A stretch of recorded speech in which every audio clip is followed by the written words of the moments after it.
Oh, welcome. Today's going to be an amazing show as always. Today I got some deep cuts and I got the new hotness with Till Death, new horror movie with Megan Fox. We'll start with that. Elden Ring is the main event. I did not react to this trailer. Check the tapes. I literally made a bit out of me not watching it. Watching it now. It's going to be the main event. We'll see if it literally sells me on it. Now, anyway, I'll tell you all about it once we get there. The deep cuts, baby, are special. The Adventures of Priscilla, Queen of the Desert. This is a drag movie from Australia back in 1994. What makes it special is the actors. These are legends among legends. I'm talking Hugo Weaving, the villain from both Captain America and The Matrix. He's also in Lord of the Rings, Elrond, right? Guy Pearce, also a legend. I put him over recently because he's in, what's it called? Mayor of Easttown. But he's in so many things. Incredible guy, villain in Iron Man 3, and Terrence Stamp, which is a Legends of Legends. Very old, unfortunately, of course, he is not of our generation. I remember him from The Haunted Mansion with Eddie Murphy, Disney film. Anyway, we're deep cuts. But point is, trust me, you want to hear about this film. And there is no evil. Speaking of wanting to hear about something, this movie is from Iran. It was smuggled out, shot in secret, and smuggled out of Iran. That is no joke. And in the same way, In the Heights is the Latino slash Hispanic film for years to come. This one here is like Iran's film for years to come. It is very, very special, and we'll get into why in just a bit. But first, we'll start with Till Death, real quick, because we're not going to use the trailer for this one because it is new. They're going to get me on it. So we're just going to look at some images, which, to be honest, is mostly Megan Fox looking good. And I'll be quick here. It's a revenge thriller. Emphasis on thrills. It is very much a thrill ride, but the beginning is long. They have to set up the players. They have to set up things. And to be honest, do not skip the dialogue, but there are scenes where you can fast forward. If you feel, okay, I can push forward for 15 seconds, 10 seconds, I do recommend it because it's a short movie. It's like an hour and 25 minutes or whatever. But there are moments that are slow purposefully. They need to be slow because of the context, which I can't get into. And avoid spoilers at all costs. Avoid anything if you're interested in Megan Fox trying to survive. This is a survival film. And as such, it does succeed. And the twists and turns and what happens in the story are compelling enough to be worth a watch. So yeah, here's a quick tease to what's coming. Very bloody, very good, 89%, so you know what I mean, so it's not just me. I forgot to score that, give me a sec. Dude, got it. Boom. But the thing is, it does not go above and beyond, and it is what it is. I can't go into spoilers of why it would be a 7, but like I said, there are points where fast forwarding is not only warranted, but yeah, but anyway, can't go into it. Gotta escape it at all costs. But if it's interesting to you, then it is worth a watch. Okay, I gotta show you something here. I put the Rotten Tomatoes specifically for a big reason. First of all, 89% is insanely high for a horror film. And I want to show you what is important about this. I use this every time to go see a movie. I have not seen a bad movie in years. So much so that it's literally defined my life. Every time I go to a cinema, yes, some movies are weaker than others, but I've never seen an actual bad film because of these percentage. I only need the percentage. Thing is, they do not define its quality. It only defines if people say it's worth watching or not. Pretty much 6 out of 10 means positive. Anything less than that is negative. And then you add those up and you get that percentage. But if you need to know if a movie's good, it's as simple as clicking on the percentage itself. It will give it to you. This is the info you need to literally space out a masterpiece from something that is just worth watching. Perfect example, The Adventures of Priscilla, 730, okay, 7.3. We go, There Is No Evil, 8.3, which is insanely high, by the way. It rarely gets that high until Death. Very important, all these scores are similar, right? 89, 93, 98, 6.6, okay? So the difference between 8.3 and 6.6 is gigantic. Both are worth watching. If you like horror, you'll probably like this one more than There Is No Evil, because that one's a hardcore drama about Iran culture, right? But still, these numbers don't lie. In the same way a camera doesn't lie. They're facts. It's math. And that's why I love it. And that's why I'm never let down. I highly recommend this. It's a simple thing. It's one of those things that you do not know exist. But once you do, you click, you get it. It's good info. Okay, here we go. The Adventures of Priscilla. This is a comedy through and through about drag queens. Straight up. And here's the thing. Drag queens or any gay story like the farther you go into years, right, like 2000s or 1990s or 1980s, the more racy it becomes in terms of, does this hold up? Is this okay? Is this acceptable? You know what I mean? Like woke culture and whatnot. And here's the thing, with old movies, people always re-review them. It's just a way critics work, magazines, etc., etc. So every time you would think these scores would be old, but look, 2019, 2018, 2011, 2020, people keep reviewing old movies in the same way I do. I saw this in theaters on the last possible day I was alone. It was awesome. And it's funny because it's in the same room I saw 42, which is the Jackie Robinson story, and Friday Night Lights. In both of those, I was like, Jackie Robinson, I wish there was black people with me. Freaking Friday Night Lights, I wish the football team was with me. And this, I just wish a bunch of gays was with me because it's so much fun. Okay? And here's the thing, it is wholly about drag. And the modern reviews are extremely positive because not only does it hold up in terms of message, in terms of fun, in terms of comedy, in terms of characterization of the gay drag queen lifestyle, but it goes above and beyond. It is incredible in all those aspects. The acting is top tier.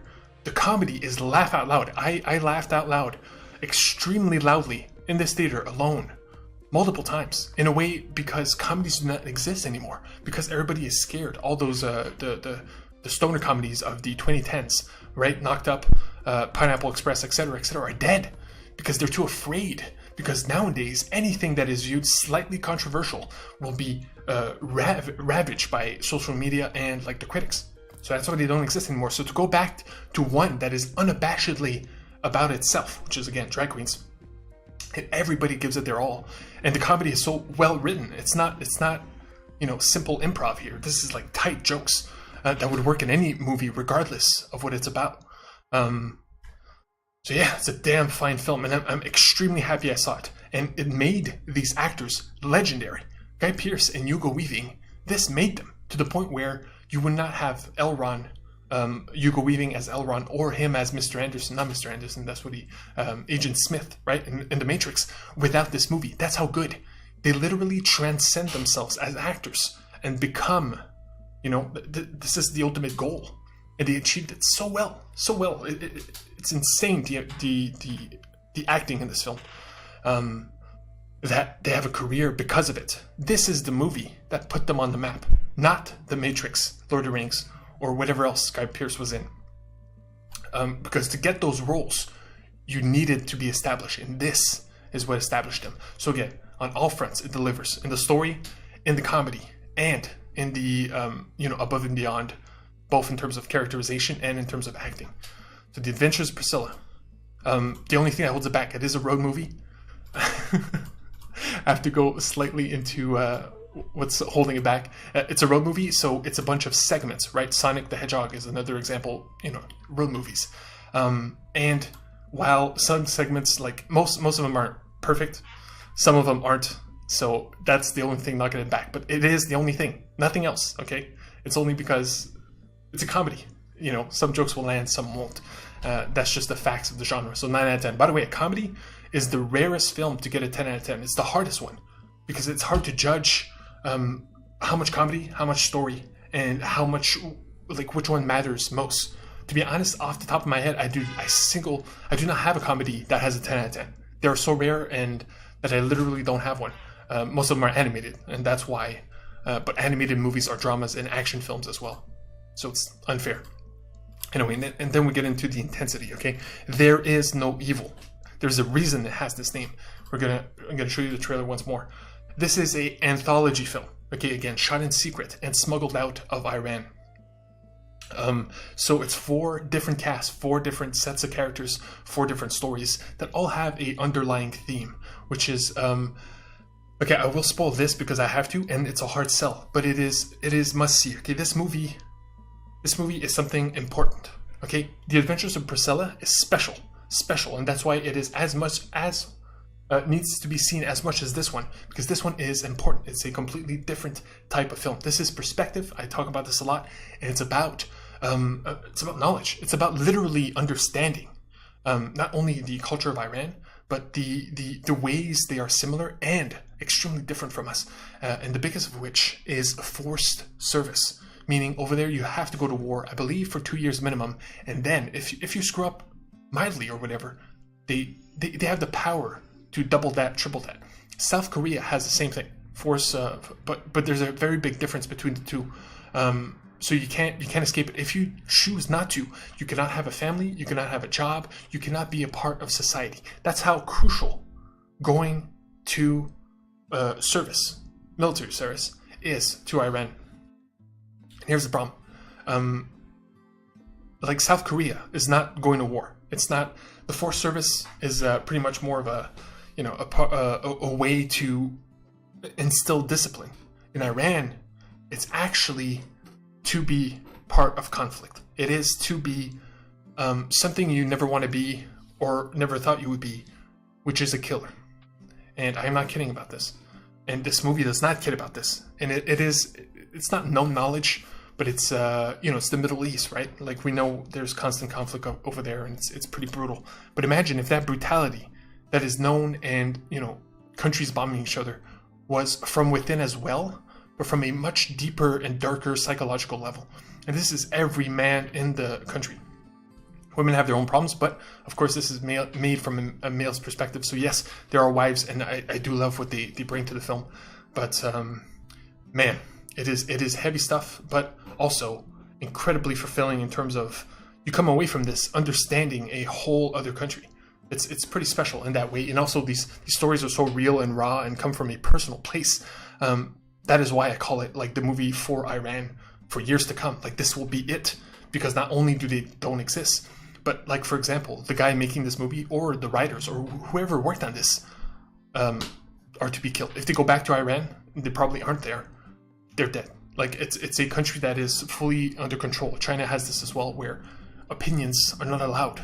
Anything outside of the norm is not allowed. And it's but thankfully, because it is such personal stories, the subtext is there. It is just subtext. They don't throw it in your face. It is viewed through the lens of specific characters with specific lives, specific perspective. And this is where the anthology aspect comes in, where, because it's four different angles off a grand idea, which is, of course, the culture of Iran and the force service. I cannot praise it enough, okay? But I pretty much done so. And like I showed you, again, 98%, which is insane. There's like one person in the world that did not like it, I'm guessing. And 8.3 is no joke. It's very rare, anything gets above an 8. It's like a miracle. So that's why. And but again, it's not easy.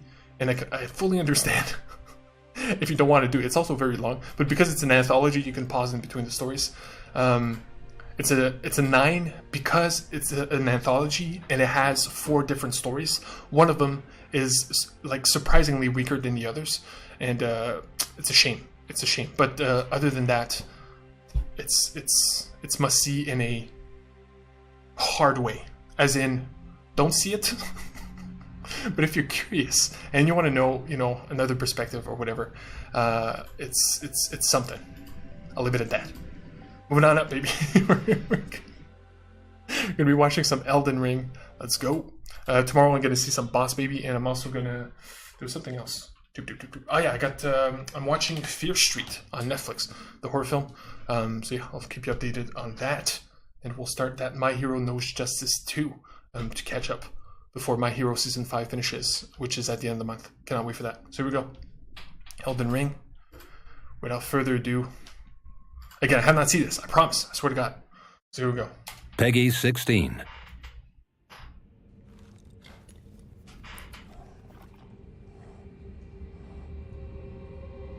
I do know stuff, of course, because of podcasts and news and, I know everything except having seen it.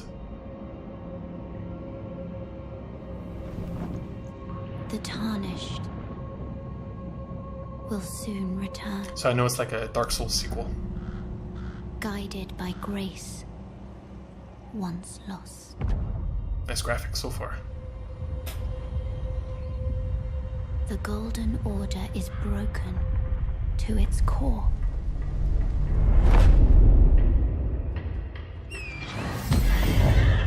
Nice. Open world is the big thing. Riding out. I don't even know if you had horses in, like, no, you didn't have horses in Dark Souls.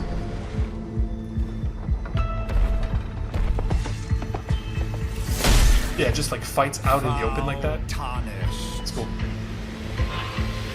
In search of the Elden Ring. Emboldened by the flame of ambition. Yeah, this is a full, like, action trailer. Not much story, but... thy flame. Yeah. They will fight, and they will die. In an unending curse. It's looking good. Fluid. It's exactly what people expect, you know what I mean? It's hard to surprise when... it is like a Dark Souls sequel through and through. Dude. For how else is a champion Thor the Dragon. or a lord to be born? Well, a lowly tarnished, playing as a lord. I command thee. The art. Yeah, there's showing a few bosses. Like, if you cut it through, there's like 7 of them. Like that 9.